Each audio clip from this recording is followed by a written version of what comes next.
Welcome to Asim code. इस video के अंदर हम बैश स्क्रिप्ट बनाएंगे, सिंपल सा बैश स्क्रिप्ट। फिर उसको एक्सिक्यूट करने की परमिशन देंगे और फिर साथ हम सीखेंगे कि फ़ाइल ट्रांसफ़र कैसे करते हैं। तो सबसे पहले आप कोई अपना फेवरेट एडिटर ओपन कर सकते हैं। टर्मिनल्स पर आकर मैं माउस पैड यूज़ करूँगा और साथ फाइल का नाम आप दे सकते हो। उससे पहले मैं चाहूँगा कि इसे जो है मैं किसी फ़ोल्डर में सेव कर लूँ। मैं एक फ़ोल्डर क्रिएट कर लेता हूँ, स्क्रिप्ट्स फ़ोल्डर। आप कमांड यूज़ कर सकते हैं mkdir डायरेक्टरी क्रिएट करने के लिए, जिसे कहते हैं मेक डायरेक्टरी। तो हम स्क्रिप्ट्स आगे उसका नाम दे दिया फ़ोल्डर का, जो सा फ़ोल्डर हम क्रिएट करना चाह रहे हैं। फिर आप हिट एंटर। फिर वो फ़ोल्डर होपफुली क्रिएट हो गया होगा, तो अब हम उसको cd करके उस स्क्रिप्ट्स फ़ोल्डर के इनसाइड आ जाएंगे। यहाँ पर आपको प्रॉम्प्ट पे दिख जाता है कि आप कौन से फ़ोल्डर में हो। लेकिन फिर भी जब भी आपने पता करना हो कि आपकी डायरेक्टरी कौन से, करंट डायरेक्टरी कौन सी है, pwd प्रेजेंट वर्किंग डायरेक्टरी, तो ये पूरा पाथ आपको डायरेक्टरी का मिल जाता है। एक और फ़ायदा आपको ये होता है कि आपने एक डायरेक्टरी से दूसरी डायरेक्टरी में जाना है। जैसे अभी हम कोई और टर्मिनल ओपन कर लेते हैं फॉर एग्जांपल ऐसे। तो फिर आपने अगर उसका पूरा पाथ मालूम करना है, pwd से कर सकते हैं। फिर इसे कॉपी कर लें, फिर इधर आकर लिखें cd, इसका मतलब है चेंज डायरेक्टरी, उस डायरेक्टरी में चले जाओ। फिर ये आप पाथ इंसर्ट कर देंगे और फिर हिट एंटर, तो आप उस पैथ में आ जाते हो। अगर आपको कंप्लीट पैथ चाहिए तब भी यूज़फुल है pwd। और आपने करंट डायरेक्टरी का पाथ जहाँ पर अभी आप हो उसका पता करना है, तो pwd। ये कमांड्स आप लोगों के लिए बहुत इंपॉर्टेंट है, ये आपको आनी चाहिए। तो अभी हम उस फ़ोल्डर में आ गए हैं। यहाँ पर आकर मैं माउस पैड, ये एडिटर है, तो उसको ओपन कर लूँगा और साथ उसके साथ फ़ाइल का नेम भी आप दे सकते हो, जो फ़ाइल आप क्रिएट करना चाहते हो। तो आप नाम कुछ भी रख सकते हो, तो मैं इसका नाम रख देता हूँ test.sh। ये बैश स्क्रिप्ट बना रहे हैं, इसकी एक्सटेंशन है .sh। तो फिर आप हिट एंटर करोगे, आपका एडिटर ओपन हो जाएगा। तो अब आप इसके अंदर जो है कमांड वो लिख सकते हो। सबसे पहले जो कमांड आती है इसके अंदर बैश स्क्रिप्ट के अंदर, ये टॉप होती है, सबसे टॉप लाइन, इसे कहते हैं शबैंग।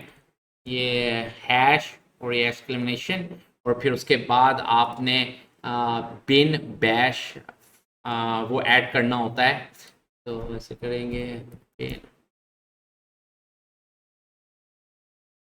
सबसे पहले आप लोग फाइल सेव कर लिया करो, इम्पोर्टेंट रहता है, ताकि अगर आपका पीसी ऑफ हो जाता है या कोई और इश्यू आ जाता है, तो वो फाइल सेव हो जो आपने कंटेंट राइट किए हुए हैं। तो इसको मैं सेव कर लिया है। ठीक है, आप ऐसे इधर से मैंने सेव कर लिया, आप इधर से भी कर सकते हो, जैसे सेव एस भी कर सकते हो। तो फिर आपको, आपने बस नोट करना है कि किस फोल्डर में सेव हो रहा है और यहाँ पर आपका फाइल का नेम होता है। ठीक है।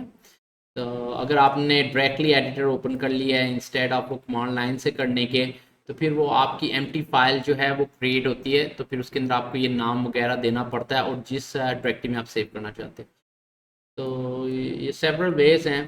तो यहाँ पर आओगे तो आप लोग सेव कर लेना। मैंने सेव कर लिया ऑलरेडी।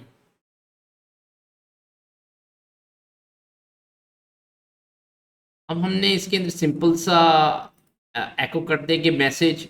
एको का मतलब होता है कि कुछ प्रिंट कर लो। ये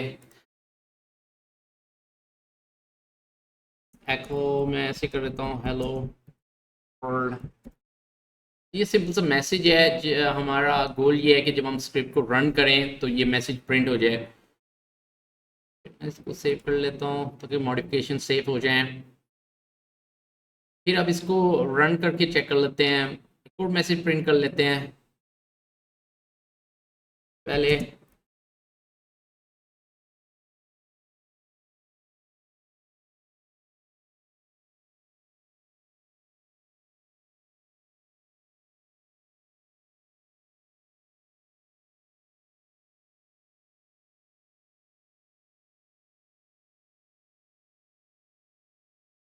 make sure to save the code.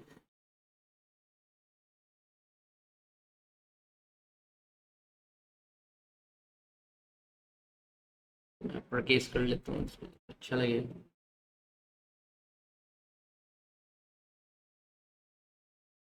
अब आपको पता है कि आपने ये कौन से फोल्डर में सेव किया है, हमारा स्क्रिप्ट फोल्डर है। या तो आप वही टर्मिनल यूज़ कर सकते हो, ये न्यू सेशन न्यू टैब जो है वो ओपन कर लो। अगर आप क्योंकि इसको ओपन रखें, क्योंकि अगर आपने उसके अंदर कोई एरर आ जाता है, चेंजिंग करनी हो, फिर से आपको उस तरह ओपन करना पड़ेगा। तो ये अभी हमारा एडिटर ओपन है, तो ये टर्मिनल के ऊपर ओपन हुआ है यहाँ से, तो इसको ओपन ही रहने दें। तो आप ये जो स्क्रिप्ट फोल्डर्स के अंदर ही आगे जब न्यू टैब भी ओपन किया है, वो भी बाई डिफ़ॉल्ट उसी डायरेक्टरी में जिसमें आप करंटली हो गए वहाँ पर ही आप आ जाते हो। अब इसको रन करने का है, पहले मैं आपको ऐसे ही रन करके दिखाऊंगा जैसे हम एक्सपेक्ट करते हैं रन होना, लेकिन ये अभी एग्जीक्यूट नहीं होगा। इसका रीज़न होता है। तो पहले हम ऐसे करते हैं, इसका नाम रखा है ये ./ लगा के test.sh।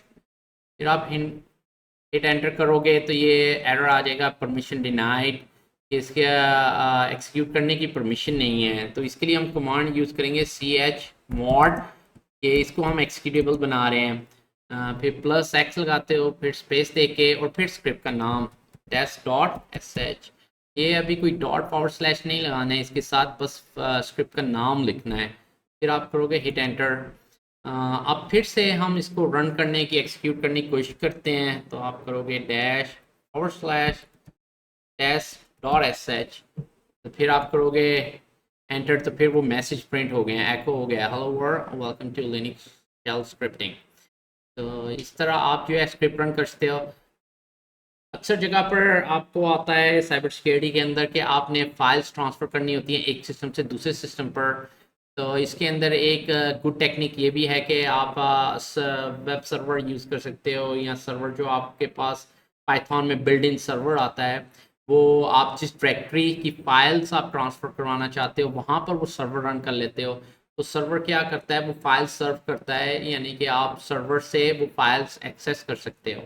जैसे अभी हमारी डायरेक्टरी जो है, अगर मैं इसको रूट डायरेक्टरी में रखूँगा तो फिर वो सारे फ़ोल्डर और सारी फाइल्स को आप एक्सेस कर सकोगे। लेकिन वो अभी बहुत ज़्यादा हो जाता है, क्योंकि उसमें बहुत ज़्यादा फ़ोल्डर फाइल्स हैं। तो अभी हमें स्पेसिफिकली इस फ़ोल्डर की फाइल्स या डायरेक्टरी वगैरह को एक्सेस करना है। जैसे स्क्रिप्ट है, तो मैं यहाँ पर ही रन कर दूँगा। आप लिखोगे python -m http.server, और इसको पोर्ट 80 पे आप रन कर लें। इसका फ़ायदा ये रहता है कि आपको फिर पोर्ट ऐड नहीं करनी पड़ती वेब सर्वर के एड्रेस के साथ, जब आप एक्सेस करते हैं इस वेब सर्वर को। अगर आप 8080 करोगे या कोई और पोर्ट लिखोगे, तो वो वेब सर्वर के एड्रेस के साथ आपको कॉलन लगा के पोर्ट नंबर भी लिखना पड़ेगा। तो ये बाय डिफ़ॉल्ट पोर्ट होती है पोर्ट 80।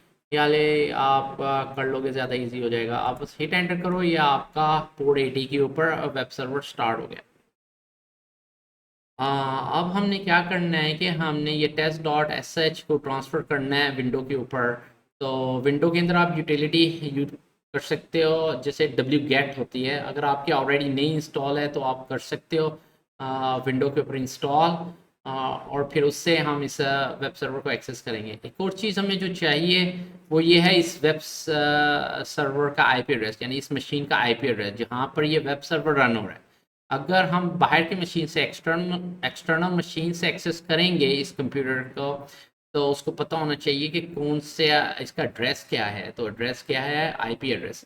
तो आईपी एड्रेस हमें पता होना चाहिए। तो आईपी भी आप फाइंड आउट कर लेते हैं हम लोग। न्यू टैब ओपन कर लें, इस मशीन का लिखेंगे इफ़ कॉन्फ़िग, इस मशीन से हमने एक्सेस करनी है ना। तो इस मशीन का एड्रेस होना चाहिए ये E0 के नीचे आई नेट के आगे, ये आया आपका IPv4 एड्रेस है। ये आप कॉपी कर सकते हो। फिर आप विंडो मशीन पे चले जाना। अब विंडो मशीन में CMD आप ओपन कर लें, और फिर आप कर लेते हो wget, और फिर HTTP। ये हमारा HTTP है, HTTPS नहीं है, इसमें कोई वो SSL सर्टिफिकेट नहीं है हमारे पास। तो आपने ये एड्रेस लिखना है, और फिर ऐसे आपने उसका IP एड्रेस उस मशीन का जहाँ से आप फाइल एक्सेस करना चाह रहे हो, जहाँ पर वो सर्वर रन हो रहा है। फिर उसके बाद अगर वो रूट उस डायरेक्टरी के है वो फाइल, तो फिर आपको आगे डायरेक्टरी का पाथ देने की ज़रूरत नहीं है। यानी कि अभी हम करंट डायरेक्टरी से रन हो रहे हैं, जो स्क्रिप्ट फोल्डर में रन हो रहा है, तो उसके अंदर फाइल पड़ी है, तो बस आप फाइल का नाम दे दोगे, फिर ऐसे आ जाएगा test.sh। अगर तो आपने जैसे फॉर एग्जांपल एक और कोई फोल्डर बनाया जैसे डेमो और उसके अंदर फाइल पड़ी है तो फिर आपको इस तरह लिखना पड़ता है। आपने स्क्रिप्ट फोल्डर का नहीं देना पाथ, क्योंकि उधर से हम रन हो रहा है वो वाला है, उसका ये रूट डायरेक्टरी का पाथ आ जाएगा। यानी आपने ये एड्रेस लिखा तो मतलब आप उसके वो स्क्रिप्ट फोल्डर में हो। ठीक है? तो इसके बाद हम कर लेते हैं टेस्ट डॉट एस एच, और फिर इससे क्या होगा कि ये फाइल को एक्सेस करेगा इस सर्वर से और हम अपने विंडो मशीन पे डाउनलोड कर लेंगे। ये जब आप हिट एंटर करते हैं तो ये डाउनलोड स्टार्ट हो जाता है, और ये फाइल का साइज़ बहुत छोटा है, जल्दी से डाउनलोड हो जाएगी ये हमारी। फिर आप ऐसे कर सकते हो डी आई आर, अगर आपने स्पेसिफिकली कोई एक्सटेंशन की देखनी है एस्ट्रिक लगा, वैसे डी आई आर करोगे तो आपको सारी डायरेक्टरी लिस्टिंग हो जाएंगी इस फोल्डर के अंदर विंडो के अंदर।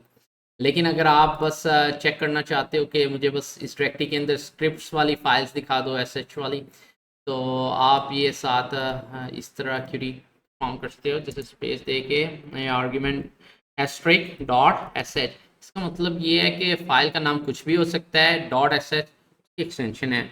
आप जैसे एंटर कर दें तो ये जो आपकी स्क्रिप्ट वाली फ़ाइल है वो लिस्ट कर देगा। तो ये हमारी टेस्ट डॉट एस एच आ गई है, तो हमने डाउनलोड कर लिया है। अगर आप कमांड लाइन से ही इस फाइल के कंटेंट देखना चाहते हो, मेक श्योर करते हो कि इस फाइल के अंदर जो कंटेंट हैं वो भी इंक्लूडेड हैं कि नहीं, तो विंडो के ऊपर आप लिख सकते हो कमांड टैग और फिर उसके बाद टेस्ट डॉट एस एच, ये उसके कंटेंट दिखा देगा। ये देखें बैश स्क्रिप्ट जो हमने लिखा था उसके वो दिख गया आपको। अ, इस तरह आप समझ गए हो कि आप बैश स्क्रिप्ट कैसे बनाते हो, उसकी फ़ाइल को एक्जीक्यूटेबल कैसे बनाते हो, आप डायरेक्टरी में सर्वर कैसे रन कर सकते हो, पाइथन का बिल्ड इन सर्वर, फिर फाइल ट्रांसफ़र कैसे कर सकते हो एक मशीन से दूसरी मशीन पे। Okay, thank you for watching.